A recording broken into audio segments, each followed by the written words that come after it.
നിങ്ങൾ പറഞ്ഞതിൽ ഇപ്പം എല്ലാം ഉണ്ട്. അപ്പോൾ നിങ്ങളുടെ വിലയേറിയ ഒരു വോട്ട് നമുക്ക് തരിക പവി കെയർടേക്കറിന് അല്ലേ? എല്ലാവരും വോട്ട് ചെയ്യാനുള്ള അവസരം പാഴാക്കാതിരിക്കുക, വോട്ട് ചെയ്യുക. വോട്ട് ചെയ്ത് കഴിഞ്ഞ് നേരെ തിയേറ്ററിലേക്ക് വരിക. പവി കെയർടേക്കറിന് അടുത്ത വോട്ട് കൊടുക്കുക.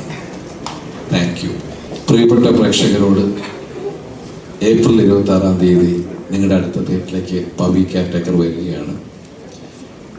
നിങ്ങളുടെ വിലയേറിയ സമ്മതിദാനാവകാശം രേഖപ്പെടുത്തുമ്പോൾ പവി കെയർടേക്കറെ മറക്കാതിരിക്കുക. നിങ്ങളുടെ എന്താ പറയുക, സ്നേഹത്തിൻ്റെ ഒരു കയ്യൊപ്പ്, എന്താ അല്ല അങ്ങനെയല്ല പറയാ ജോണി, ഒരു തലോടൽ ഞങ്ങൾക്ക് തരിക, ഞങ്ങളെ അനുഗ്രഹിക്കുക. പവി കെയർടേക്കറിനെ ഒരു വലിയ വിജയമാക്കി തീർക്കാൻ നിങ്ങളും ഞങ്ങളെ